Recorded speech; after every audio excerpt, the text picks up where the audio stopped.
Pernahkah kalian membayangkan sebuah negara kecil di kaki Himalaya, negeri yang terkenal damai dengan pemandangan gunung yang indah, tiba-tiba berubah menjadi neraka dalam hitungan hari? Inilah kisah paling menakutkan yang baru saja mengguncang Nepal. Dan dari video ini kalian akan tahu bagaimana sebuah negara bisa runtuh hanya dalam 48 jam. Lebih mencekam, istri mantan Perdana Menteri dibakar hidup-hidup. Gedung parlemen hangus terbakar, hingga presiden dan Perdana Menteri dipaksa mundur. Semua berawal dari hal yang dianggap sepele, unggahan gaya hidup mewah anak-anak pejabat di media sosial. Mereka disebut Nepo Babies, atau biasa juga disebut Nepo Kids, yaitu anak-anak pejabat yang pamer naik jet pribadi, kuliah di luar negeri, memakai barang branded, sementara jutaan rakyat Nepal hidup miskin dengan pendapatan hanya sekitar 23 juta rupiah per tahun. Coba kalian perhatikan bagaimana penderitaan rakyat Nepal. Para orang tua bahkan tidak mampu membeli pakaian yang bagus untuk anak-anak mereka. Tapi mereka dituntut untuk membayar pajak dan mereka masih berharap ada harapan di masa depan yang lebih baik. Tapi apa yang mereka dapatkan sebagai balasannya? Jalan rusak, pendidikan guru, sosial media yang di-ban, dan korupsi para pejabatnya yang seperti tiada akhir. Kemana perginya semua uang pajak kami? Itulah kalimat tanya yang seakan menjadi bom waktu bagi rakyat Nepal. Sementara anak-anak para pejabat Nepal justru seperti tak punya empati sama sekali. Di tengah kehidupan rakyat yang semakin sulit, anak-anak pejabat ini tanpa rasa malu terus membagikan kemewahan di sosial media. Harga satu buah jam tangan mewah mereka bahkan sudah bisa menghidupi satu desa miskin di Nepal. Awal pekan ini, sebuah video di TikTok menampilkan foto Sayuj Parjuli, putra mantan Ketua Mahkamah Agung Nepal Gopal Parjuli, berpose di samping mobil di restoran mewah. Terang-terangan memamerkan mobil dan jam tangan mewah di media sosial. Video lain menunjukkan gambar serupa dari Saugat Tapa, putra Bindu Kumar Tapa, Menteri Hukum dan Urusan Parlemen di pemerintahan Oli. Pejabat pemerintah dan politisi Nepal telah lama menghadapi tuduhan korupsi dan ketidakjelasan mengenai bagaimana uang publik dibelanjakan. Sebagian dari dana publik dicurigai digunakan untuk mendanai gaya hidup mewah yang dinikmati keluarga para pejabat. Padahal gaji resmi pejabat di Nepal tergolong kecil. Beberapa video di platform media sosial seperti TikTok dan Instagram menunjukkan kerabat pejabat pemerintah dan menterinya bepergian atau berpose di samping mobil mahal. Mereka juga mengenakan pakaian bermerek dari desainer ternama. Bagi generasi muda Nepal, fenomena ini adalah bukti betapa jauhnya jurang antara si kaya penguasa dan si miskin rakyat jelata. Kemarahan pun meledak. Media sosial dipenuhi sindiran, meme, dan kecaman terhadap anak-anak pejabat. Tapi apa yang dilakukan pemerintah Nepal? Alih-alih mendengar aspirasi rakyatnya, Perdana Menteri Sharma Oli justru mengancam ingin memblokir semua media sosial. Baik itu Facebook, TikTok, Instagram, YouTube, bahkan X. Sebuah kebijakan yang seperti menantang, merendahkan, bahkan menginjak harga diri rakyatnya sendiri. Dan disinilah api kemarahan rakyat Nepal benar-benar menyala. Generasi muda Nepal yang disebut Gen Z pun protes dan kompak turun ke jalan. Mereka merasa bukan hanya ditindas secara ekonomi, tapi juga dibungkam suaranya. Bayangkan saja kehidupan rakyat makin susah, korupsi para pejabat seakan tak menemui kata akhir. Dan para anak pejabat itu pun semakin menjadi-jadi menunjukkan kemewahan mereka. Di saat yang sama, suara dan keluhan mereka justru ingin dibungkam dengan cara memblokir sosial media. Rakyat mana yang tak sakit hati jika diperlakukan semena-mena semacam ini? Dan gelombang ajakan untuk turun ke jalan pun tak lagi terbendung. Awalnya demonstrasi ini damai. Ribuan mahasiswa memenuhi jalan-jalan Kathmandu, membawa poster dan meneriakan yel-yel anti korupsi. Tak sedikit kita temukan para demonstran juga membawa bendera One Piece, mirip yang dilakukan oleh para demonstran di Indonesia. Dan konon katanya, Indonesia jadi salah satu inspirasi bagi rakyat Nepal untuk melakukan aksi besar-besaran atas ketidakadilan itu. Namun pemerintah Nepal justru salah langkah. Polisi Nepal melepaskan tembakan peluru tajam ke arah kerumunan, dengan dalih menjaga keamanan dan ketertiban. Hasilnya, puluhan nyawa melayang, ratusan luka-luka. Dan kalian tahu, dalam keadaan rakyat yang lapar, dalam kehidupan yang tak mendapat keadilan, serta pejabat dan polisi Nepal justru semena-mena dengan rakyatnya, maka seruan revolusi pun akhirnya semakin tak terbendung. Dan sejak itu, Nepal masuk ke fase yang tidak bisa dihentikan lagi. Sebuah fase yang tak hanya mengejutkan para pejabat-pejabat korup di Nepal, tapi juga fase yang mengejutkan dunia. Para pejabat-pejabat itu awalnya mengira mereka sungguh kuat. Mereka berpikir bahwa kekuasaan mereka akan bisa mengendalikan segalanya. Dan rakyat Nepal hanya dianggap sampah. Tak berarti suaranya. Tak perlu dipedulikan rasa laparnya. Dan tak ada kewajiban untuk didengar. Maka tanggal 8 hingga 10 September 2025 menjadi hari paling kelam dalam sejarah Nepal modern. Benar-benar mencekam.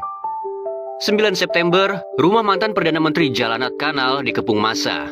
Istrinya, Raja Laksmi Chitrakar, diseret keluar lalu dibakar hidup-hidup. Ia sempat dilarikan ke rumah sakit tapi nyawanya tak tertolong. Rumah-rumah pejabat tinggi lain pun ikut dijarah dan dibakar massa.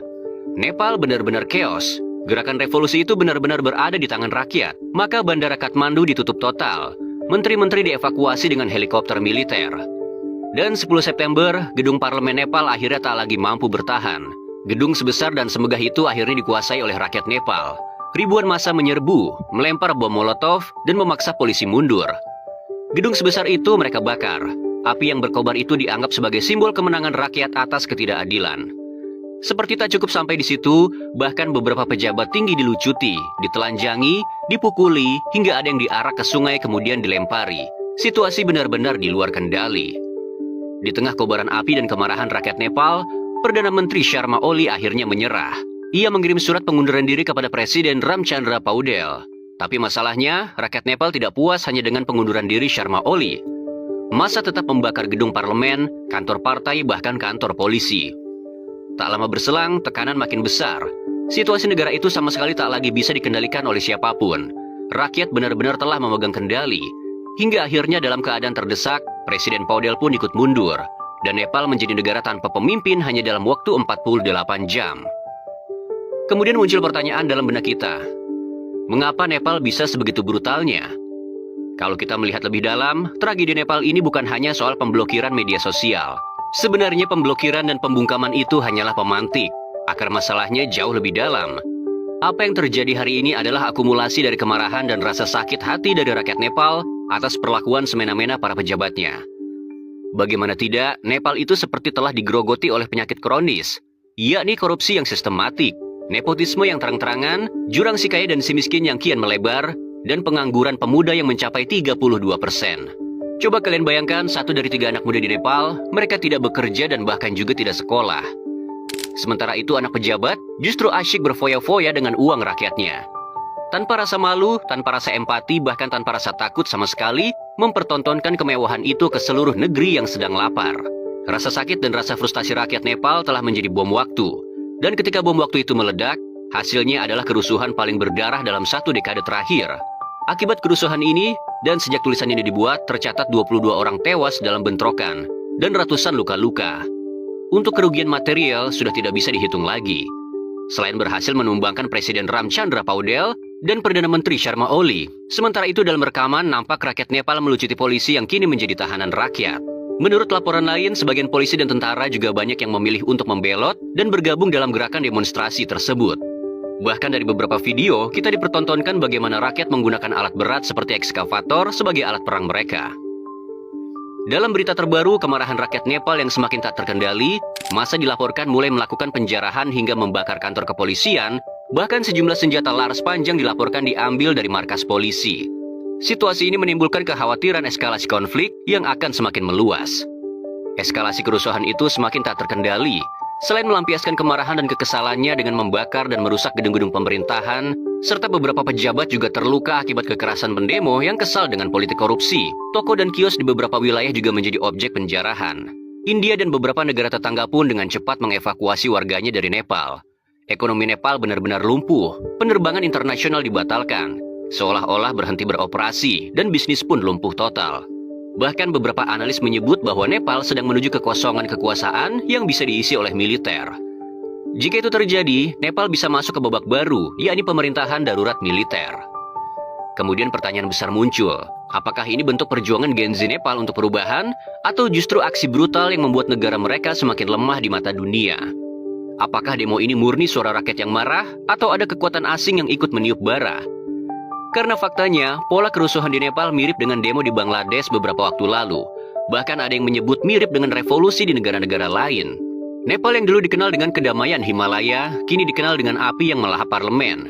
Dan ada sebuah pesan paling berharga dari apa yang terjadi di Nepal hari ini, bahwa ternyata sebuah negara bisa jatuh dan luluh lantak bukan hanya karena serangan dari luar, tapi karena korupsi, kesenjangan, dan ketidakadilan dari dalam. Dan pada akhirnya apa yang terjadi di Nepal adalah sebuah alarm keras bagi kita semua. Nepal hanyalah satu contoh nyata bagaimana sebuah bangsa yang dibiarkan terus dipimpin oleh keserakahan, korupsi, dan ketidakadilan pada akhirnya akan runtuh bukan oleh serangan musuh dari luar, melainkan oleh bara amarah rakyatnya sendiri. Disclaimer, kita tak pernah membenarkan kengerian dan kekerasan yang terjadi di Nepal. Tapi hari ini, dunia menyaksikan bagaimana generasi muda Nepal yang selama ini hanya dianggap sebagai anak-anak kecil yang tak punya suara, justru menjelma menjadi kekuatan paling menakutkan. Mereka yang dulu diabaikan kini berdiri di garda terdepan. Mereka yang suaranya ingin dibungkam, kini justru menjadi gelombang revolusi yang tidak bisa dihentikan. Ingatlah baik-baik, sebuah negara tidak akan pernah jatuh hanya karena gempa, badai atau bahkan peperangan. Tetapi sebuah negara akan hancur ketika kepercayaan rakyatnya kepada pemimpin sudah sirna. Dan ketika itu terjadi, maka istana sebesar apapun, pasukan sekuat apapun, dan parlemen semegah apapun tak lagi berarti apa-apa. Nepal memberi kita satu pesan yang begitu jelas. Jangan pernah meremehkan suara rakyat. Karena ketika suara itu bersatu, ia bisa mengguncang singgasana kekuasaan, menjungkir balikan struktur negara, bahkan membakar habis simbol-simbol yang selama ini dianggap tak tersentuh. Hari ini api yang menyala di Kathmandu bukan sekedar api kebencian, tapi api yang menegaskan kepada dunia bahwa generasi muda tidak akan lagi diam melihat bangsanya diinjak-injak. Bahwa ketika kesenjangan, korupsi dan keserakahan dibiarkan tumbuh tanpa batas, maka yang lahir bukan lagi bangsa, melainkan medan kengerian. Dan mungkin hanya waktu yang bisa menjawab, apakah Nepal akan bangkit kembali dari puing-puingnya, atau justru terjerumus semakin dalam menuju kehancuran. Namun satu hal yang pasti, tragedi ini telah meninggalkan luka, sekaligus pelajaran berharga bagi semua bangsa di dunia. Jangan pernah menantang kesabaran rakyat. Cepatlah pulih Nepal.